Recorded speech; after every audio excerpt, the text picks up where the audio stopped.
welcome back. An expanse of water a mile wide has opened up at the North Pole.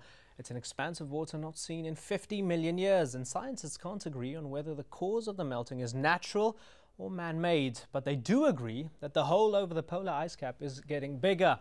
Not good news for polar bears or any other life form that survives on the ice. Put simply, a vanishing polar ice cap means rising sea levels. This means a repeat of the devastating floods we've witnessed this summer around the world is inevitable. Added to which, if oil refineries start work near the pole, it will boost carbon dioxide emissions and drive up temperatures in the formerly icy waste. Well, we're joined again by our guests in Toronto, Robert Volterra, in New York, Andrew Revkin, and in Geneva by Andre Wright over the phone. Mr. Revkin, if I can come to you again, if you could just paint the picture very quickly as to the effects of climate change on the region and its significance.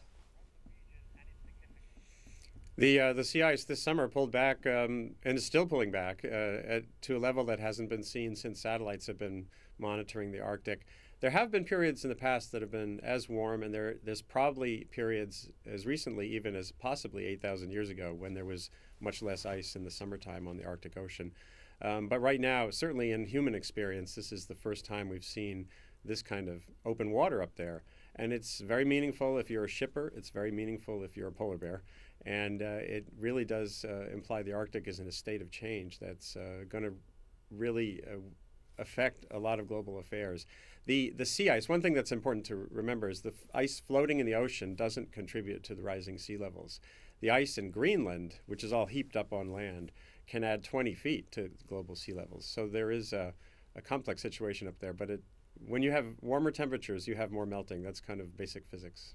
Mr. Reut, on the issue of spillages, is that a possibility? Christian Science Monitor says technology to drill and transport it in such frigid, watery conditions remains underdeveloped. An Arctic oil spill would not be pretty or short-term. Mr. Reut, do you think that all the players in this debate have taken that into consideration? That is not the real fact that there is oil and gas in that place, and it's just a question of research. But as for consideration of different countries in that region, I think that will be much better if they do it together to just to check if they're oil good oil or not. Because now it's going to be gold oil, about maybe $1,000 per barrel. Well, there's that estimation that says that the underwater seabed could hold up to 10 billion tons of oil. Do you believe that that's an exaggeration or an accurate estimation? I believe that it's just a mind of experts, and no one really knows what is there. Maybe gold, maybe oil, or maybe something else. All right, Mr. Volterra in Canada, let's go back to that law, UNCLOS, UNCLOS, the United Nations Convention on the Law of Sea of 1982. Do you believe that that law itself is clear and doesn't have any flaws, or do you believe that maybe it needs to be re-looked at itself? Well, that's a very interesting question. In my view, and I practice in relation to this convention a lot, advising countries around the world, in my view it contains some flaws, but none of them fatal. It contains the same sort of everyday gentle flaws that occur whenever there's a large number of countries, over 150, who are negotiating a multilateral treaty and come up with a treaty regime. The treaty itself and the case law precedent that comes from tribunals like the International Court of Justice and ad hoc arbitration tribunals like the Barbados-Trinidad Tribunal that handed down the most recent decision on maritime boundaries a year and a bit ago. Combined, they provide a very clear regime and methodology for analyzing boundary disputes and determining where they lie. It also has a clear regime for the seabed and how to decide beyond 200 nautical miles to whom does the seabed belong. I think the law is clear. That doesn't mean, of course, that there can't be different nuances and interpretations and that people can look at facts differently. And that does happen. whenever you can get 2 or more states to agree to a boundary, it's always going to be an easier result for everybody, because boundary disputes involve neighbors and they have to live with each other in many different ways. But not just the environment, but also human technology and technological developments in mineral and hydrocarbon extraction from the seabed have developed enormously quickly in the last 5, even 10 years. And the number of boundary disputes and seabed disputes like the one in the Arctic that have been dormant around the world for hundreds of years are becoming more and more live. Someone estimated recently that there are no less than 250 undelimited boundaries in the seas. And there's been a proliferation of low-level friction between countries as oil companies can drill farther out to sea in deeper waters and in more difficult climatic situations. So even though the estimates are that it's some decades away before the oil and gas in the Arctic could ever be exploited, the states around on the littoral of the Arctic Ocean are positioning themselves right now. Mr. Reut, why the rush if it's going to be decades, 20 to 40 years, until economic returns will be seen from the region? I think such time is not enough to make enough technologies. I've been there. I've seen that ice. I came on Timir nuclear ice scraper to the region of North Pole.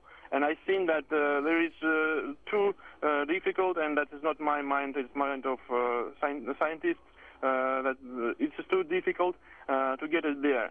And you should remember about environment, you should remember about green people that will stop it every way, because it's very deep, it's very strong, it's very strong ice there.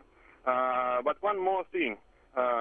Several months ago, there was one of the most popular attempts to discuss what alternative energy from grass, from corn, from everything. And someone told that there will be no necessary to get oil and gas in several years, because there will be alternative energy enough to make the to be enough for the world. But now. Then Russia came there and told that it wants to take oil and gas from under the sea. Every country, even United States, that very like corn very much.